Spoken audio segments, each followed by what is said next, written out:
शुभविवाह या मालिकेच्या येणाऱ्या भागामध्ये अचानक आकाशने भानुशाली आणि आता भूमीचं बोलणं ऐकल्यामुळे एक वेगळाच त्याला सत्याचा उलगडा होणार आहे। मग मात्र आकाश स्वतःला बिलकुल रोखू शकत नाही। या सगळ्यामुळे भानुशाली आणि भूमीचा मास्टर प्लॅन आकाशच्या लक्षात आलेला आहे आणि मग मात्र आकाशला भूमी फक्त आणि फक्त नाटक करत आहे या सत्याचा उलगडा होणार आहे। अचानक आकाशने भूमी आणि भानुशाली यांचं बोलणं ऐकल्यामुळे खूप मोठं सत्य उलगडलेलं आहे आणि भानुशाली भूमीचा मास्टर प्लॅन आकाशच्या समोर आलेला आहे। या सगळ्यामध्ये मात्र आता आकाशला अजिबात राहवत नाही। तो झटकन जाऊन भूमीला मिठी मारतो आणि भूमीचा सगळा प्लॅन फसतो। भानुशाली आणि भूमी यांचं असं काय बोलणं आकाशने ऐकलंय? भानुशाली आणि भूमी यांचा कोणता मास्टर प्लॅन आकाश समोर आलाय हे आपण या व्हिडिओमध्ये जाणून घेणार आहोत। व्हिडिओ शेवटपर्यंत नक्की पहा। भूमीला आता आकाशने आपलं घर खरेदी केलंय हे समजल्यावरती तिचा रागाचा पारा खूप चढतो। चिडलेली भूमी आकाशला जाब विचारायला येते। भूमी आकाशला सांगते की तू माझं घर बळकावलंस का? आकाश म्हणतो नाही, या सगळ्यामध्ये मी तुझं घर बिलकुल बळकावलेलं नाहीये, उलट तुझं घर मी तुझ्या ताब्यात करायला निघालोय। भूमी म्हणते तुझ्या उपकारांची मला काही गरज नाही आहे। आकाश म्हणतो असं कसं? ते तुझं घर आहे। मला कळलं आहे की त्या घरासाठी तुझा जीव तुटतो। हे जेव्हा मला कळलं, मला माहित नाही की ते घर तुझं कसं गेलं होतं, पण ते घर मी विकत घेतलंय आणि तेच मी तुझ्या लग्नामध्ये म्हणजेच आता या दोघांच्या लग्नामध्ये तुला गिफ्ट देणार आहे। यावरती भूमी सांगते तुझं गिफ्ट मला अजिबात नको आहे। यावरती आकाश म्हणतो असं काय करतेस? ज्या घरासाठी तुझा तिळतिळ तुटतो ते घर तुला मी गिफ्ट देतोय आणि ते घर तुला नको आहे। यावरती भूमी म्हणते मी तुला सांगितलं ना, मला तुझं कोणतंही काहीही गिफ्ट नको आहे। आकाश म्हणतो हे तुझं जरा अतिच होतंय। यावरती आता मात्र आकाश म्हणतो मी उलट सगळे पेपर बनवायला दिलेले आहेत। भूमी म्हणते असे कोणतेही पेपर तू बनवू नको, मी ते एक्सेप्ट करणार नाही। आकाश म्हणतो ऑलरेडी वकिलांकडे ते पोहोचलेलं आहे। भूमी म्हणते वकील? कोणते वकील? यावरती आकाश म्हणतो भानुशाली वकिलांना मी भेटून सगळं सांगितलंय आणि भानुशालींनीच मला ही कल्पना दिली होती की कशा पद्धतीने घर तुझ्या नावावरती करता येईल। मी घराच्या पुढे पाटी सुद्धा बनवलेली आहे, भूमी माधव देसाई। भूमी सांगते मला तुझं घर नको आहे आणि मग ती सांगते मी भानुशालींना भेटायला जाईन आणि भानुशालींनाच काय सांगायचं ते सांगेन। असं म्हणत भूमी आता आकाशचं गिफ्ट नाकारते। त्यानंतर ती भानुशालींना भेटायला जाणार हे आकाशला समजतं। मग आकाश विचार करतो की मी सुद्धा भानुशाली वकिलांना भेटायला जातो आणि तेच हिला काहीतरी गोष्टी समजावतील। ही भानुशालींना भेटायच्या आधी मला भानुशालींना भेटायला पाहिजे, म्हणून आता आकाश सुद्धा भानुशाली वकिलांना भेटायला जातो।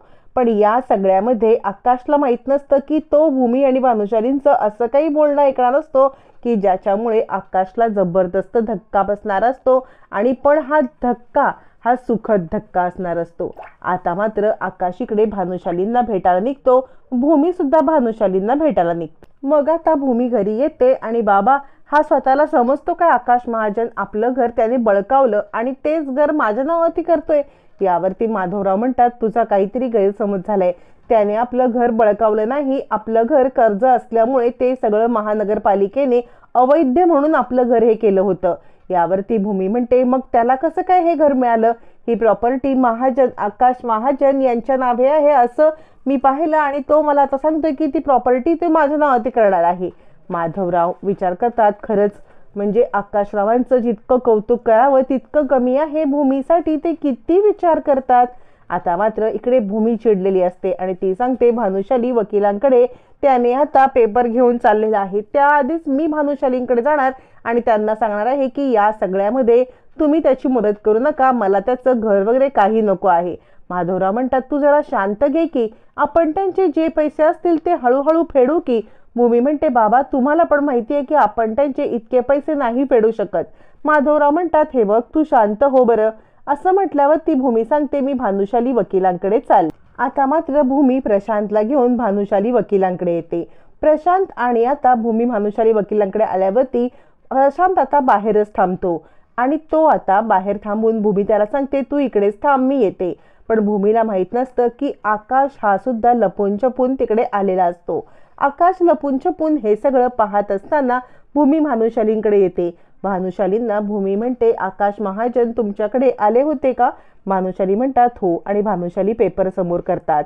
मग मात्र आकाश लपून छपून पाहतो. भूमी भानुशालीला म्हणते, कसं आहे माहिती आहे ना, तुम्हाला माहिती आहे ना खरं काय आहे ते, म्हणजे या प्रकरणामध्ये मी ते घर घेऊ शकत नाही. भानुशाली म्हणतात, तुम्ही जे म्हणताय ना ते मला प्रॉपर कळतंय, पण या सगळ्यामध्ये मी आकाश महाजनांना काय सांगू? आता आकाशला हे बोलणं संदिग्ध वाटायला लागतं. नक्की यांच्यामध्ये कोणत्या विषयावरती कन्व्हर्सेशन चाललेलं आहे? म्हणजे भूमी चिडून इकडे आली आणि तिने सांगायला पाहिजे होतं की मला हे घर नको आहे किंवा मला ह्या आकाश महाजनचे मदत नको आहे, पण ती वेगळंच काहीतरी बोलते. भूमी सांगते, कसं आहे, जर मी आज हे घर घेतलं तर ज्या लोकांनी आधी माझं हे घर बळकावलंय ते सावध होतील आणि नवीन कारस्थानं करतील, त्यामुळे ते घर आकाशच्याच नावावरती राहू दे.